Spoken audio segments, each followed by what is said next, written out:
Hello class, welcome to a room 222 Photoshop tutorial. Today's project is the simplified version of going from a photo to a cartoon.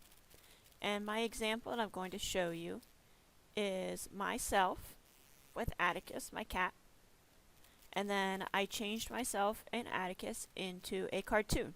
And that's what you're going to be doing today. And then you're going to actually submit something that looks similar to this where it shows me the original picture and then the cartoon image with it. And actually, I am not going to be doing myself. I'm going to be doing Chris and Scout because Chris asked me to do one for him as well. So we're going to start off with, you want to upload your picture, and then we're going to double click on background and say OK. And then we're going to make a new background or a new layer, and we're going to make this white. Go to the paint bucket tool, click white, and we're going to put it below. And what's going to be happening is we're actually going to be tracing over this image and then almost creating like a coloring book. And then we're going to color over top of it, and it's going to make it look like a cartoon. So what I would suggest that you do, because we're going to be doing a lot of lines, a lot of outlining, is creating a group, so a folder, and labeling it outlines. And then I would suggest making a second folder and calling this one colors. So that way it keeps everything nice and neat. And I would actually put outlines above colors, so then that way the coloring doesn't shade over the outline, the black outline that you're going to create. So now within this outlines grouping, you're going to make a new layer, and I would suggest, so you're going to go to your brush, which is your B tool or your B keyboard function, and I would make it 3. I found that that works the best. You could do anywhere between 3 and 5. 5 is a little thick, but 3 or 4 usually is very good. And 100% hardness.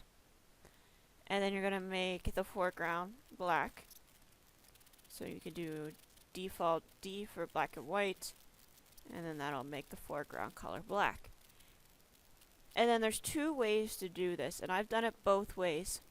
You can either just solely use the brush tool and outline, or what you can do is use the pen tool, which I have found, I originally didn't like the pen tool very much. I found it cumbersome and I didn't really like it.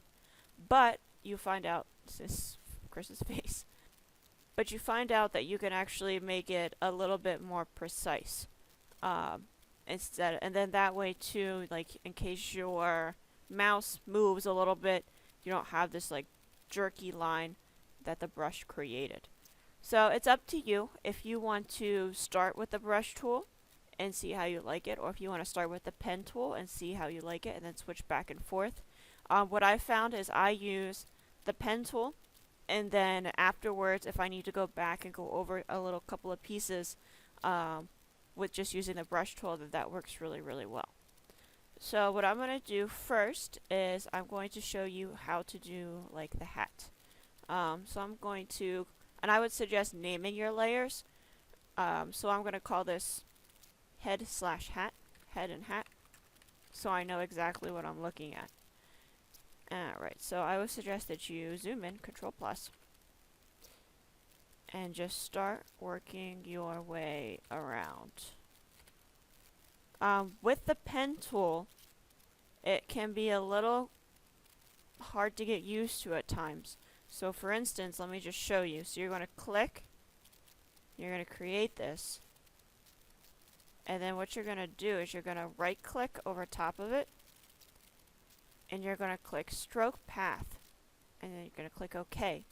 And if you can see that, it creates a black line with the brush tool. And then you have to delete this path. So if it doesn't complete a full circle, if you would start this again and go down here, see it creates this line, which you don't want. So do Control Z. And then what you're going to have to do is delete path. And then see, you can see this line. If we make this layer invisible, the line is there. Let's get rid of this. I just want to show you some other things about the pen tool.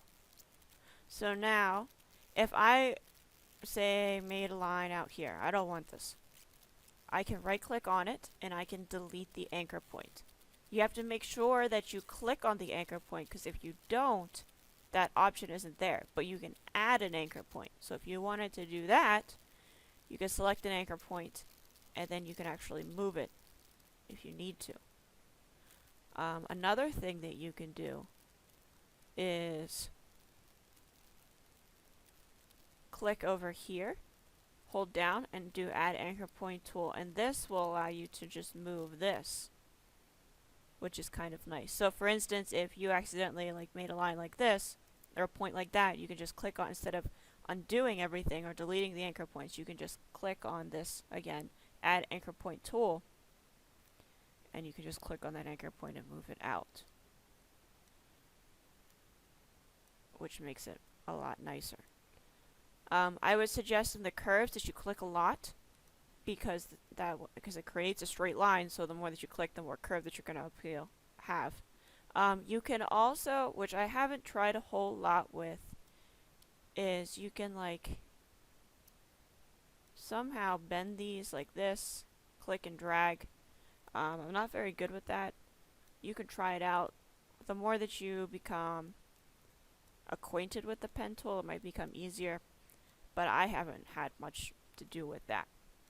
Okay, so I'm going to do his head and his hat just to show you what I'm looking at, and then we'll go from there.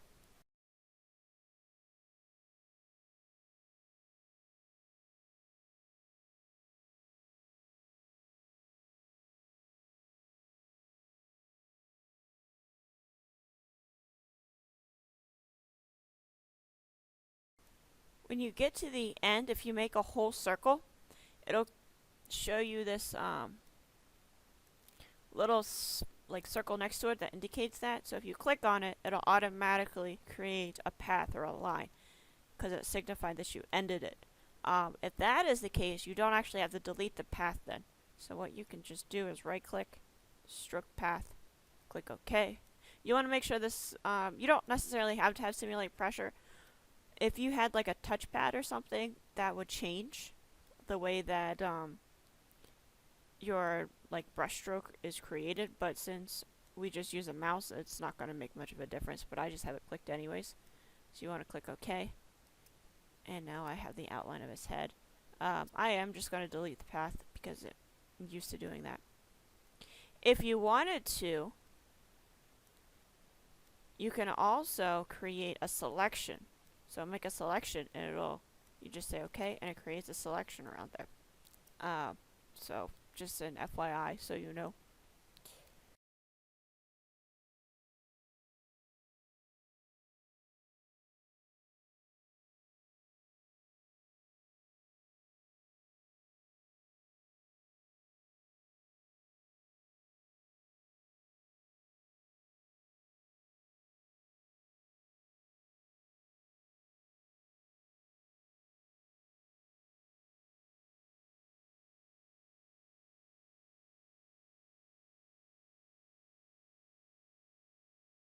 Okay, so as you can see, his outline of his head and his face are done. And then what I would suggest, so for instance, if you have an area that you don't really like say right in there, what you can do then is go to your brush tool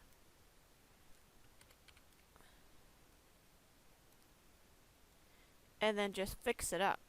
So maybe I'm going to go to my eraser tool. And this is also why you want to keep everything on separate level or separate layers. So then that way you can make these changes and it's not going to be a huge hazard to the picture. And then just go back, and I'm just going to make sure that that connects into there just like that. So that's how I've been using the pen tool and the brush tool. And see, then there's his head. Perfect. So actually I had started this a while ago. So I'm going to fast forward, and what you should do, well, I'll show you. So here he is, and I've started colors here. I'm going to get rid of the colors.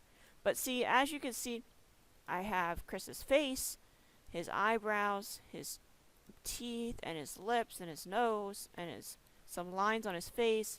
I did lines on his shirt and filled in the Baltimore. I did the Penn State logo on his hat. And then I did Scout's nose and mouth, or tongue, and her eyes. You might find out as you're tracing that sometimes it doesn't quite look really good. It looks just kind of really funny. So, like for instance, I just adjusted his nose a little bit because, here, I'll just show you.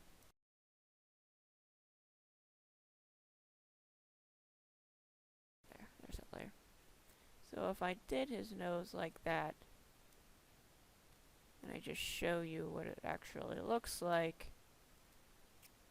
and we'll get rid of the nose that I have there.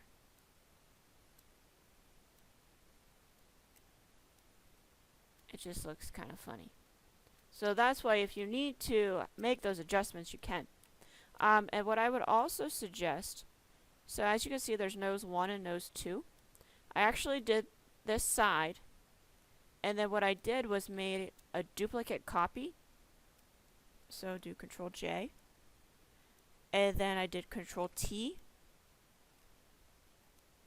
And I flipped it horizontally. And I moved it over and created my other side so it matched. I highly suggest that you do that because it makes it a lot easier than trying to guess it. I'm going to delete this. And as you can see also, I have everything. So also, like, everything is highlighted. I even made one for Scout, but Scout didn't have too many of them. And then now I have colors. So I only started with the colors. I don't have too much done yet. And also, like, again, going back to kind of making it look a little bit more normal than not. So for instance, like, Chris doesn't really have, I don't know, his gums are like showing or something like that, which I thought looked kind of funny because he's making a silly face. I didn't want that, so I made it look more like a mouth. And I actually added teeth because just with like the teeth that were showing, it looked funny also. And then same with Scout's nose. So as you can see, there's like a line here, and then it goes around. I had put that originally, and it looked really, really goofy. So I just made them 2 circles, which made it look a lot better. And then with like the shirt, so with Chris's shirt, it looked just like the Baltimore, like the wavy Baltimore looked funny because it did it since there was no like creases or lines in his shirt. So I included the creases and lines to make it look better. And I just, again, I used the brush tool for this and just created lines that kind of matched. I would suggest, so like in my example, like for my hair, as you can see, like I just used lines to kind of create strands a little bit, because otherwise if you just have a block of color, it doesn't quite look as good. So I would use that as much as possible, like this kind of outline, like you want to outline as much as you can, and it's going to make it look better. I did not outline Scout's whiskers, but I'm just going to use the brush tool to do that. But I'm not going to do that until a little bit later. You can do that before you color if you want, but I think I'm going to do with hers afterwards. Though I could just do it and see what it looks like. So for instance, I'm going to go under Scout, so outlines, make a new layer. And I'm going to call it whiskers. And then I'm just going to go over this.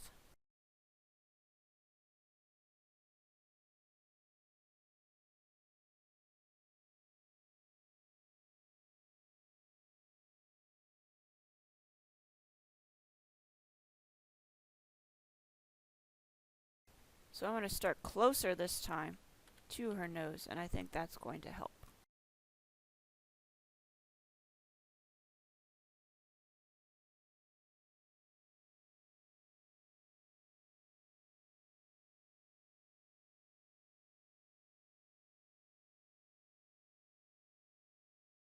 And you might have to go back and forth a few times, especially if you are improvising a little bit,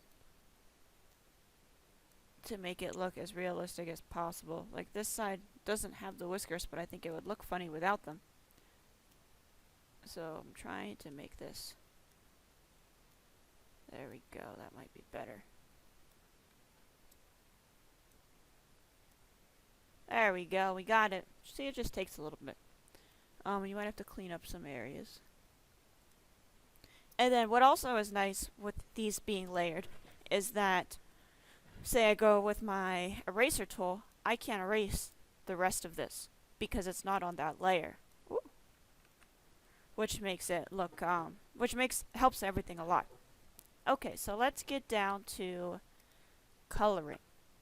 So it's like a coloring book almost. You're going to take the shades. So I'm just using a general color for the background. I would suggest using a pale color of some sort, whether that's yellow, light blue, light green, whatever. Something that represents the general background color that you see. So mine, I'm going to make it light blue. That's what I did on this color. So like a majority of my background was blue. You don't have to do that, but I just think it looks better that way.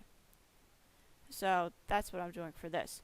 And then what I would suggest, and it's going to sometimes work, you just might have to use it as a guideline and then go from there. So if you are on your brush tool and you hold down Alt, it'll bring up the eyedropper tool. And then what you can do is make sure you're on the layer of your picture. You can get a sampling of color. What I've found is that I get a sample of the color and then I go to the colors and then I just make it a little bit brighter.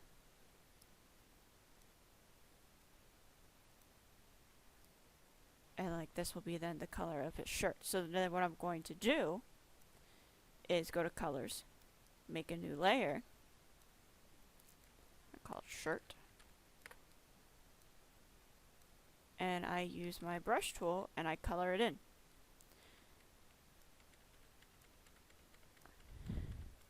And since my outline is over top, outline folder is over top of the color folder, again at layers, so that means that I'm always going to see my outline, or my outline is always going to show, which is nice.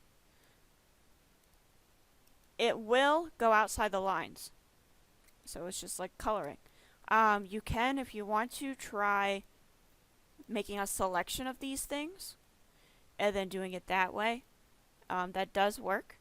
I am just honestly too lazy to do that because I just get tired of doing the selection tool. So I just fill it in the old-fashioned way. And that's what I'm going to do. Say for instance, so see how Scout's face isn't completed yet. So what I can do is go back to layer 3, which is going to be Scout's fur.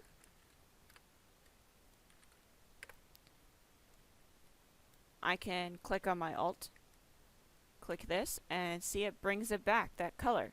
So then I can finish Scout's fur and not have to have guessed what color I might have used. So I'm going to work on this image, work on this picture,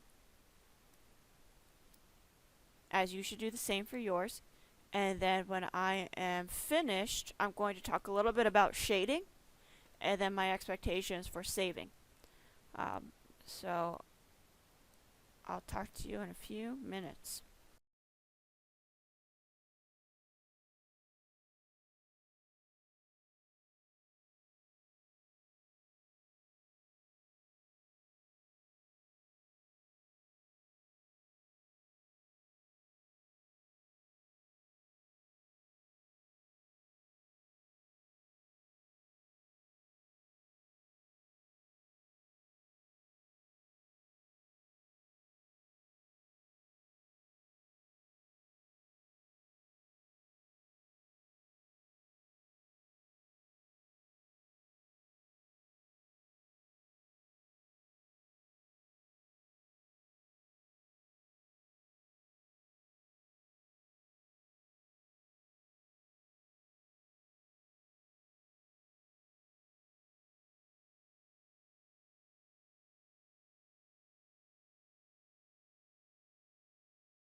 Okay, couple of things that I just want to go over real quick. So if you bring back your regular picture, you might see that it is darker in some places for like shading purposes. Uh, so for instance, like the inside of Scout's mouth, like around her like gums or her lips. So what I did was take the original color and then I just made a darker version of it. Um, and you should follow the shading while you're coloring. Same with like the inside of her nose, and it's going to be this part of her fur. So what I did was I took a sample of her fur.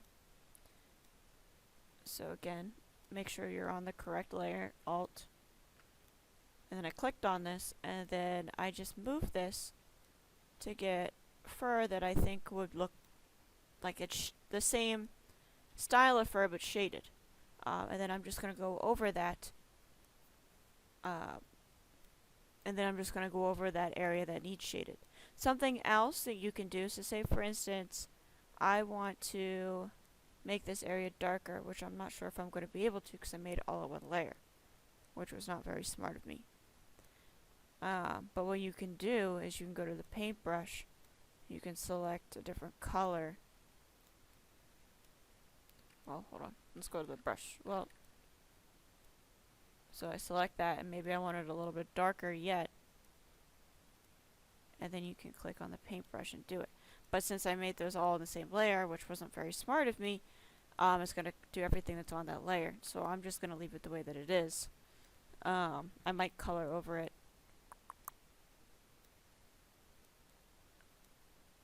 Just to make that part a little bit darker. So as you are going through this, what you need to do is make sure that you follow those shaded areas. So for instance, whenever I get to this shirt, you might want to make your orange or whatever color it is a little bit darker. Same along the skin line. And we'll get to that after I'm done with Scout.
So right now I'm adding some shadow on Scout. So what I did was I added a new layer and I took, so I, if you can see the regular picture without the color, you can see like this area is darker. So what I did was I took Scout's fur and added a shade darker to it. And then I added a little bit more shadow by going back over it with Scout's original color, which is this. And then I changed the opacity and lowered it, well, the fill. So it only changes it on that layer. So it creates a shadowed effect. I'm also going to create shadow around the nose, because if you can see, it's a little bit darker. And I'm also going to lower that fill. So just to show you,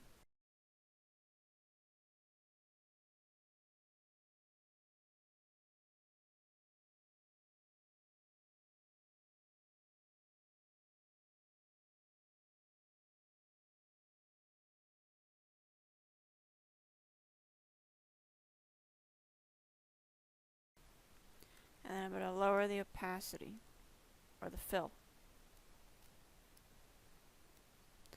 See, I'm not sure how I like this, but what I could do is go back over it with an eraser, and maybe lower the opacity on the eraser.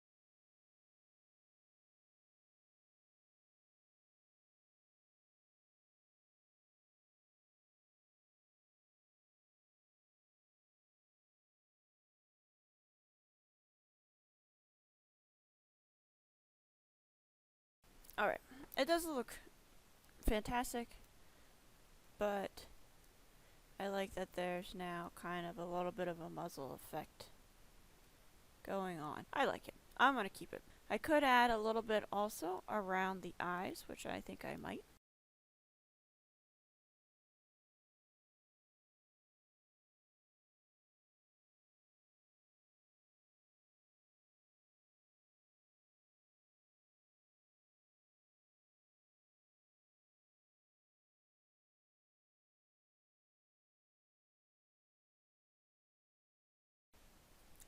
Okay, so Scout is taken care of. Now we're going to move back over to Chris.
Alright guys, so now as you can see, after a very long time, I have shadows on the skin, shadows on scout, around the muzzle.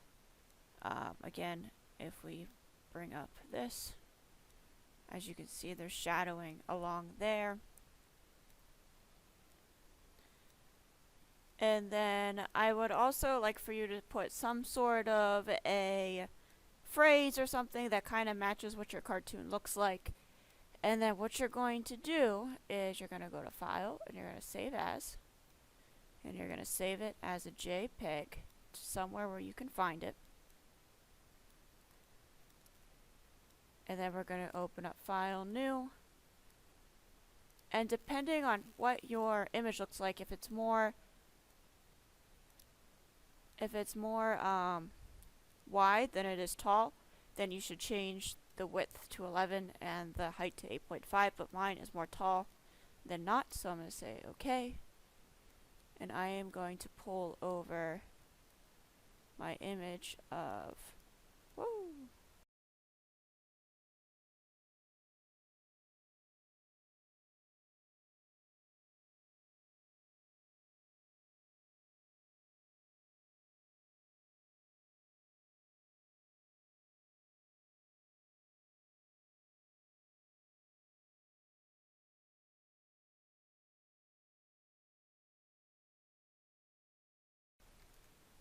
And you're going to show me that you have made differences, or that your image looks similar to the old one.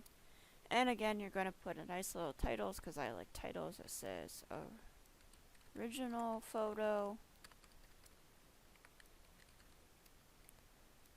and cartoon image. You don't have to use the same font. You don't have to use the same colors. But I want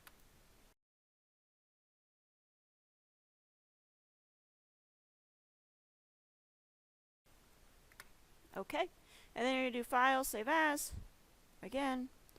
And you're going to go to your Finished Projects folder, and you're going to save both of them just like that. 3 photo, simple photo to cartoon. And you're only doing a choice of this because it's pretty hard. And you'll put your name, and you're going to save it as a JPEG. And there we have it. Perfect, perfect. Alright, if you have any questions, let me know. It's very tedious, it's very long, it's going to take you for a long time to do this, but it's not hard. But if you do need help, let me know as always. Off you go.